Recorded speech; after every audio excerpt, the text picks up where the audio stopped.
Stasiun radio keluarga Anda, Heartline FM.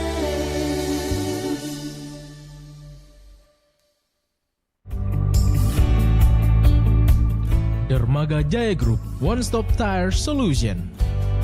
Kami hadir di berbagai daerah di Kalimantan Timur untuk memberikan pelayanan terbaik kepada Anda dengan menyediakan ban Bridgestone, Swallow, Sailun, Achilles, Otani, dan Gajah Tunggal.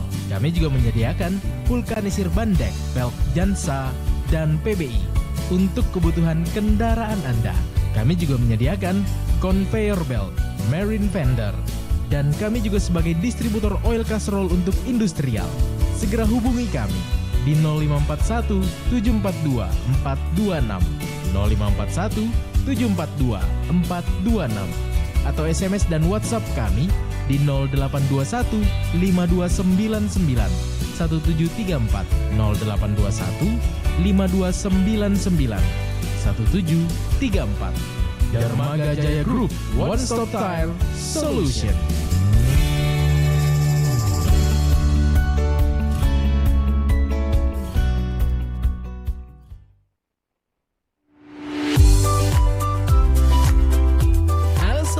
Sudah pasti tahu dong Hotel Royal Park Samarinda yang beralamat di Jalan Sentosa nomor 1 Samarinda.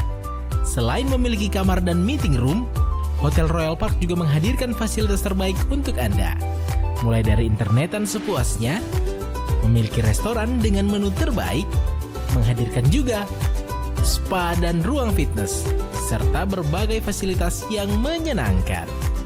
Dengan harga terjangkau, yuk staycation di salah satu kamar terbaik dan temukan perpaduan menarik dari pelayanan profesional yang ada di Hotel Royal Park Samarinda. Beralamat di Jalan Sentosa nomor 1 Samarinda.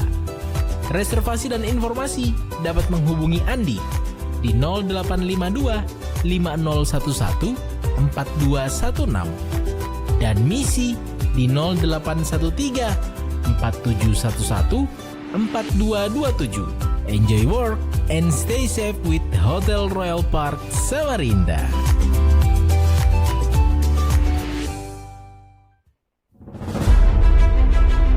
Mereka adalah partner yang Anda jangkau. Saya Pendeta Muda Elfrids Reflan Poka STH. Puji Tuhan, saya sangat bersyukur sehingga boleh menjadi bagian dari Mission Care, sebuah yayasan yang dianugerahkan oleh Tuhan lewat pemikiran-pemikiran orang-orang yang luar biasa untuk menjadi penopang bagi hamba-hamba Tuhan, guru-guru agama, dan mahasiswa teologi. Dukungan Anda memberikan dampak besar untuk memberitakan dan memperkenalkan keselamatan Kristus kepada seluruh dunia. Semoga kedepannya Mission Care semakin jaya dan semakin diberkati Tuhan. Semoga Bapak Ibu donatur saya sehat dan apa yang Bapak Ibu kerjakan dibuat Tuhan berhasil. Mari mengenal Mission Care Chapter Samarinda dan bersama mewujudkan pemberitaan kabar keselamatan ke seluruh dunia. Dengan menghubungi Bapak Yes Asa di 0811 587 028 dan Bapak Gideon Manurung di 0853 8872 2594. Kepedulian Anda dapat menjangkau yang tak terjangkau.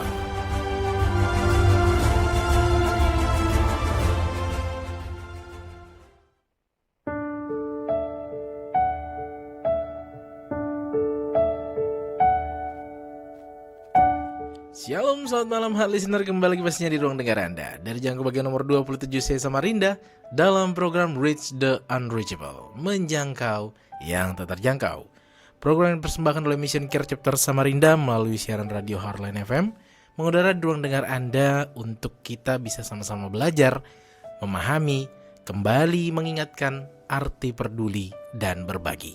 Karena tentunya dari kepedulian kita dapat menjangkau yang tak terjangkau. Ya, dan tentunya di malam hari ini juga kita mengucapkan terima kasih untuk sponsor yang mendukung terselenggaranya program ini. Ada Dermaga Jaya Group, One Stop Tire Solution, dan juga Hotel Royal Park Samarinda. Seperti biasa, jalur interaktif terbuka untuk Anda melalui jalur WhatsApp di 0811 587028, di 0811 587 028 dan juga di 0853 8872 2594, di 0853 8872 2594. Dan tentunya Mer sudah tersambung melalui jalur video call dengan narasumber kita malam hari ini. Bersama narasumber kita malam hari ini dari Sekretaris Mission Care Chapter Samarinda, Bapak Guru Injil Gideon Manurung MA. Langsung Mer menyapa. Shalom, selamat malam Pak Gideon. Shalom, selamat malam Bapak Ibu Saudara-saudara. Shalom juga kepada Mayor. Ya. Selamat malam buat kita semua. Iya. Dan tentunya malam hari ini Pak Gideon akan menyampaikan kabar sukacita kepada kita. Namun seperti biasa, sebelum menyampaikan kabar tersebut, Mayor mengundang Pak Gideon untuk membuka kita di dalam doa. Dipersilahkan. Mari Bapak Ibu Saudara-saudara, sebelum kita merenungkan kebenaran firman Tuhan, kita berdoa. Bapa kami yang ada di dalam kerajaan surga, kami mengucap syukur kalau Tuhan memberikan kesempatan kepada kami semua untuk belajar dari kebenaran firman-Mu. Karena kami tahu Tuhan, hati kami rindu akan Engkau dan pribadi-Mu yang mengajar kami, sehingga hidup kami bukan saja menurut cara-cara dunia ini, tetapi selalu terarah kepada cara Tuhan dan kehendak Tuhan dalam kehidupan kami. Marilah Tuhan ubah hidup kami, karena kami tahu bahwa Alkitab firman-Mu itu satu-satunya yang menjadi pedoman di dalam kehidupan kami, sehingga kami berkenan kepada Engkau. Dan kami mengerti maksud dan rencana Tuhan dalam kehidupan kami. Dan hidup kami selalu mau diarahkan. Hati kami bersedia untuk dituntun oleh kebenaran firman-Mu. Sehingga kami menjadi pribadi yang selalu melekat kepadamu. Dan berserah kepadamu. Dan selalu sungguh-sungguh menghendaki Engkau yang turut campur dalam kehidupan kami. Kami tidak memakai kekuatan kami sendiri. Kami tidak memakai kehidupan kami sendiri. Tetapi kami sungguh-sungguh menundukkan diri kepada firman-Mu, kepada kehendak-Mu, kepada rencana-Mu. Mari Tuhan beracara pada malam hari ini dalam pelayanan kami, dan biarlah segala hormat, pujian, kemuliaan hanya bagi nama-Mu. Kami datang mengucap syukur dan berdoa. Amin. Amin. Dan tentunya untuk waktunya, Pak Gideon dipersilahkan.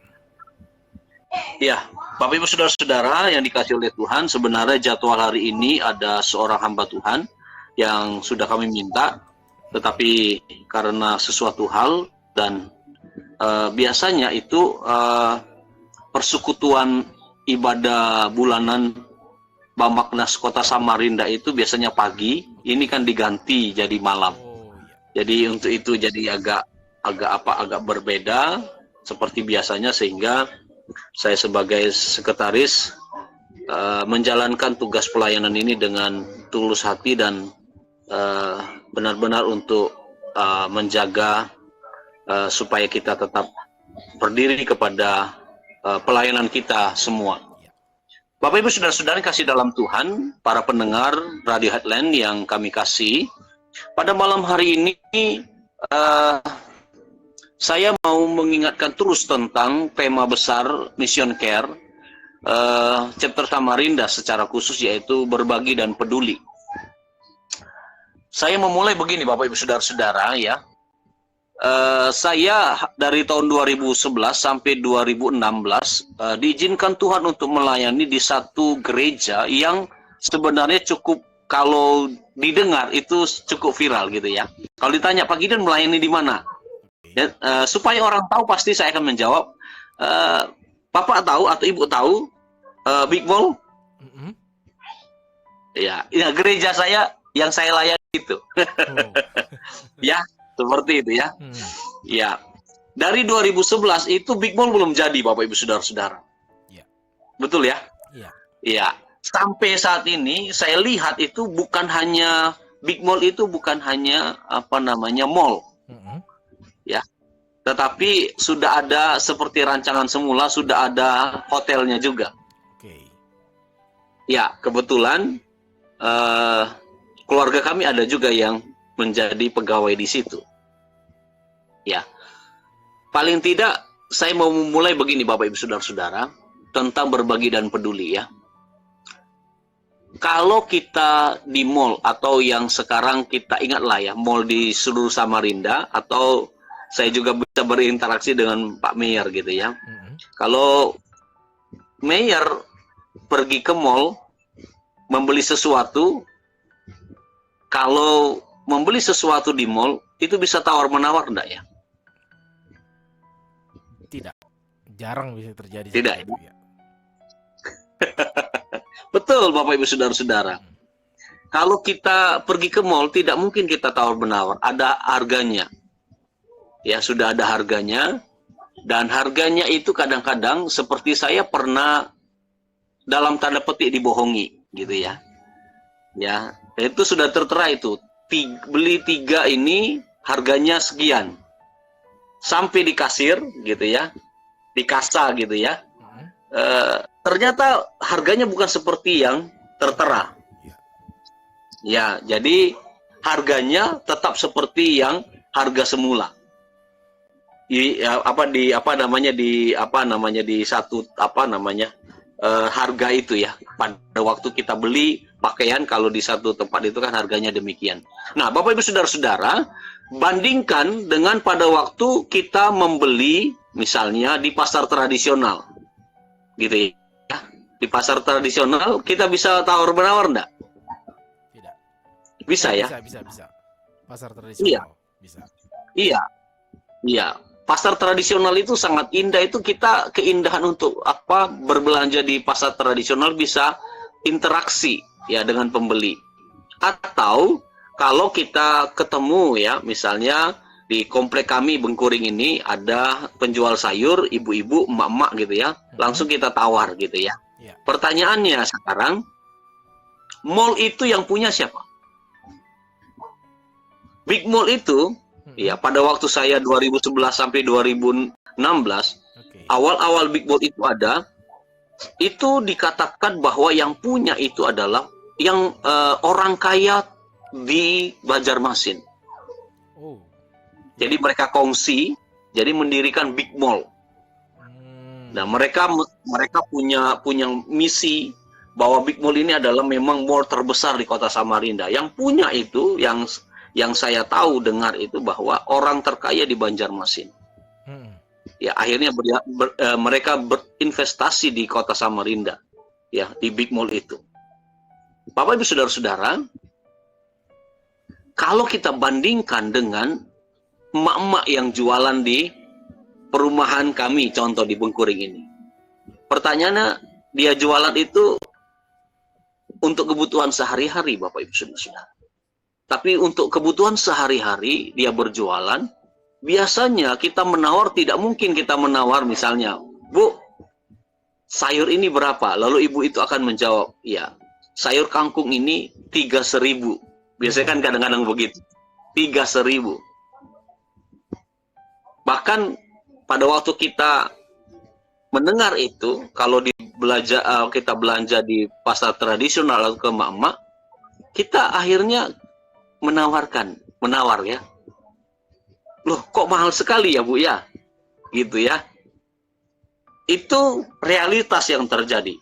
Kita tidak berani menawar dengan orang yang kaya di Big Mall. Saya membuka wawasan kita saja pada malam hari ini, Bapak Ibu Saudara-saudara, tentang berbagi dan peduli. Ya, kepada orang yang kaya, yang punya orang kaya, ya, kita tidak berani menawar.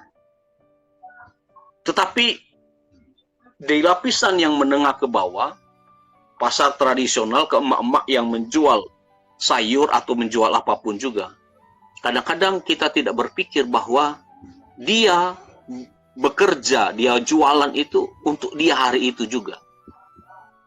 Sedangkan Big Mall, ya, belum tentu dia untuk dalam tanda petik kehidupannya sehari-hari.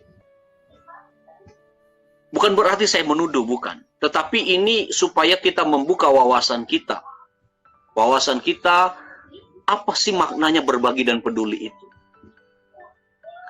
Memang semenjak saya merenungkan hal-hal demikian, Bapak Ibu Saudara-saudara, saya lebih banyak belanja bukan ke Alfamart ya, yang penting-penting begitu. Jadi saya lebih banyak sekarang istilah kita di Indonesia ini UKM ya.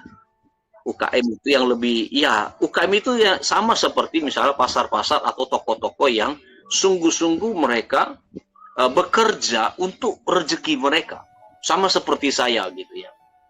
Ya, saya memiliki status yang sama seperti begitu ya kepada mereka. Tetapi pada waktu saya merenungkan arti berbagi dan peduli, apalagi kami di Mission Care ini sering mendengar berita, contoh ya, beberapa hari yang lalu Mission Care secara nasional itu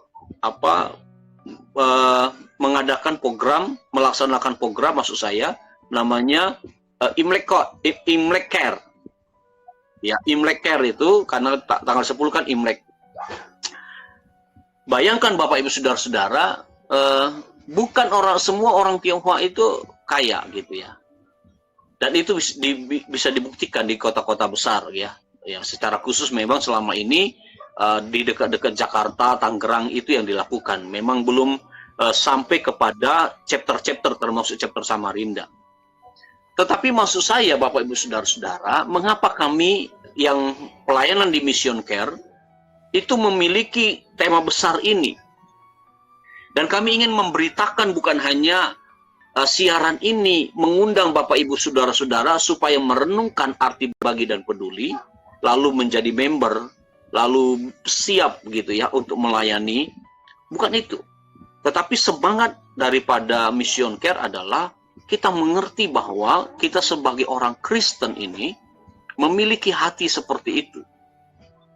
Ya, hati yang sungguh-sungguh memiliki berbagi dan peduli. Dan pada waktu saya merenungkan apa sebenarnya arti berbagi dan peduli, diawali dengan pendahuluan tadi. Ya, kita mungkin setelah siaran ini kita akan memikirkan, mengapa kita tidak bisa melawan gitu ya? Arus dunia ini ya, kok orang kaya yang memiliki dalam tanda petik jualan kita tidak berani nawar, tetapi kepada orang-orang yang seperti kita ya, menengah ke bawah ini, kita kok begitu ngototnya untuk tawar menawar gitu ya. Jarang misalnya kalau kita ke emak-emak gitu ya, apalagi ibu-ibu ya. Kalau kita laki-laki kan sering iyalah kita, karena kita ini kepala keluarga, kita mungkin punya pikiran atau saya juga punya pikiran, seandainya dia memang untuk kehidupan dia sehari-hari, ya itu ya mungkin saya tawarnya tidak mungkin misalnya jualan kangkung 3 ikat 1.000, saya nawarnya tidak sampai, tak tega misalnya 6.000 misalnya atau 9.000 enggak gitu ya. Tetapi saya menawarnya bisa ke 4.000 misalnya gitu ya. Tetapi akhirnya saya mempunyai peningkatan pikiran saya, ya sudahlah. Bahkan kalau benar-benar saya melihat ada emak-emak atau mbah-mbah, orang-orang tua yang menjualan itu, malah ya sudahlah, saya beli satu gitu ya, 1.000. Karena memang dia beli, dia jualan untuk kehidupan dia, ya. Bukan berarti saya paling sosial, tidak ya Bapak Ibu Saudara-saudara. Tetapi yang saya mau munculkan dalam pola pikir kita, berbagi dan peduli itu sesederhana itu, ya. Tetapi pijakan dasarnya kuat. Pijakan kita itu kuat sekali. Salah satu dasar dasar firman Tuhan atau Alkitab yang saya mau sampaikan kepada Bapak Ibu Saudara-saudara Meyer pada malam hari ini adalah tentang berbagi dan peduli. Ini adalah bagaimana Tuhan menciptakan satu pola pikir Kristiani yang sebenarnya bukan zigzag, bukan kehendak kita sendiri. Kehendak manusia itu kan, manusia itu bukan robot di hadapan Tuhan. Tetapi manusia itu diberi kehendak bebas. Nah, kehendak bebasnya itu selalu zigzag. Pokoknya apa maunya saya. Menurut pikiran saya, menurut perasaan saya, menurut kehendak saya. Tetapi sebenarnya, kalau kita melihat Alkitab, ya, saya contohkan saja dari kitab Kejadian. Jadi saya mendengar dari dosen saya, ada 4 pasal yang tidak ada kata dosanya. Ya, Kejadian pasal 1 dan Kejadian pasal 2 itu tidak ada kata dosa. Jadi Kejadian pasal 3 ada dosa. Lalu Wahyu pasal 21 dan pasal 22 itu kitab terakhir ataupun pasal terakhir dari Alkitab kita, itu tidak ada kata dosanya. Dan pada waktu dosen saya memiliki penelitian firman Tuhan seperti ini, lalu saya mulai meneliti. Kejadian pasal 1 ayat 1 ditulis begini, pada mulanya.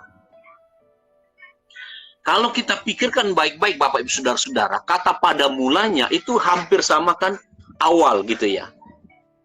Gitu, pada mulanya. Pertanyaannya, mengapa Alkitab kita memulai dengan pada mulanya, sedangkan kita tahu bahwa Allah kita adalah Alfa dan Omega, tidak ada awal, tidak ada akhir. Tetapi Alkitab kita mau menunjukkan bahwa kehidupan di dunia ini ada awalnya. Itu. Ya, pada mulanya Allah menciptakan langit dan bumi. Nah, ayat yang kedua, ya, pada mulanya Allah menciptakan langit dan bumi. Lalu ayat 2 dikatakan bumi belum berbentuk dan kosong, gelap gulita menutupi samudera raya, dan roh Allah melayang-layang di atas permukaan air. Pertanyaannya, pada waktu saya baca ayat ini, kan pada mulanya dikatakan, ya, Allah menciptakan langit dan bumi. Lalu dikatakan bumi, tidak langit ya, bumi. Pertanyaannya langitnya di mana?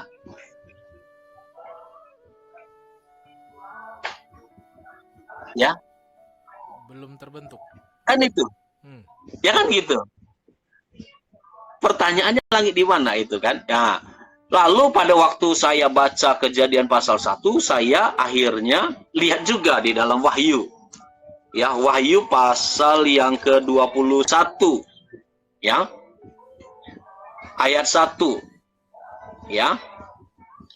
Lalu aku melihat langit yang baru dan bumi yang baru. Sebab langit yang pertama dan bumi yang pertama telah berlalu, dan laut pun tidak ada lagi. Dari Wahyu pasal 21 dan 22 ini, saya mau mengingatkan kita dalam penelitian saya, Bapak Ibu Saudara-saudara, bahwa sebenarnya Tuhan itu mau menunjukkan kepada kita bahwa hidup manusia di dunia ini ada awalnya.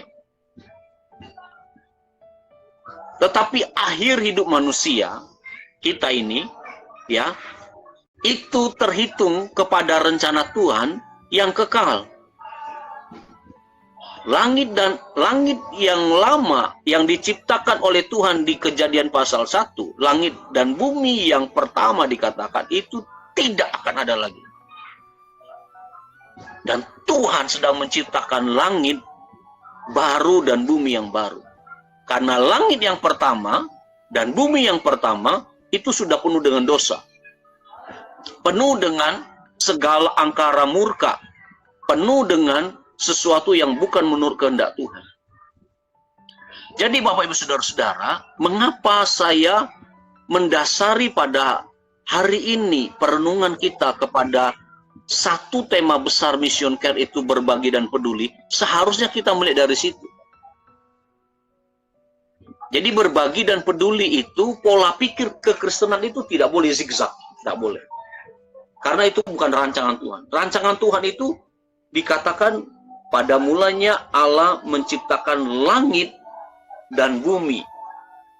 Menurut yang saya teliti, langit itu terlebih dahulu sudah diciptakan Tuhan. Lalu pada saat ini, Kejadian pasal yang pertama ini, bumi itu baru dia ciptakan.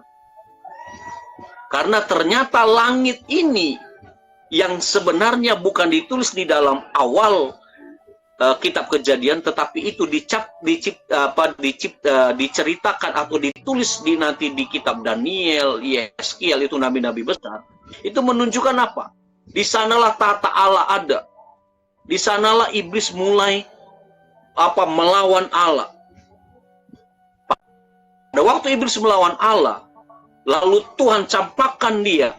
Nah, di mana dia dicampakkan? Di bumi. Dikatakan bumi belum berbentuk dan kosong, dikatakan ya. Lalu dikatakan roh Allah melayang-layang di atas permukaan air. Ini menunjukkan bahwa sebenarnya bumi itu memang diciptakan oleh Allah untuk maksudnya. Tetapi karena ada satu ciptaan yang melawan Allah, namanya iblis, itu harus dihukum. Dan dia dihukum, dicampakkan ke dalam bumi. Sehingga bumi ini penuh dengan satu yang disebut permusuhan antara Allah dan manusia. Dan manusia sebenarnya diciptakan, direncanakan oleh Tuhan supaya manusia ini menjalankan semua kehendak Allah. Nah, melalui prinsip-prinsip yang sudah saya sampaikan kepada Bapak Ibu saudara-saudara pendengar radio pada malam hari, betapa indahnya kita menjadi seorang Kristen yang memiliki langkah-langkah yang teratur dari Allah. Allah itu mau kehidupan kita teratur, kehidupan pola pikir kita teratur, ya. Segala sesuatu itu bukan zigzag, bukan menurut ada semacam sana boleh, sini boleh, lalu zigzag itu menunjukkan ketidakpastian. Tetapi Tuhan itu menunjukkan kepastian. Dia langkah demi langkah. Ya, dia mempunyai aturan-aturan, dia mempunyai langkah demi langkah, dia mempunyai proses, dan Allah mau manusia itu seperti itu. Sehingga pada waktu kita mempunyai hati untuk berbagi dan peduli kepada sesama, kita tahu bahwa mengapa kita mempunyai kepedulian berbagi dan peduli, karena memang kita ini manusia yang berdosa. Kita harus kembali kepada Tuhan. Sama seperti awal yang saya sampaikan kepada Bapak Ibu. Mengapa saya menyampaikan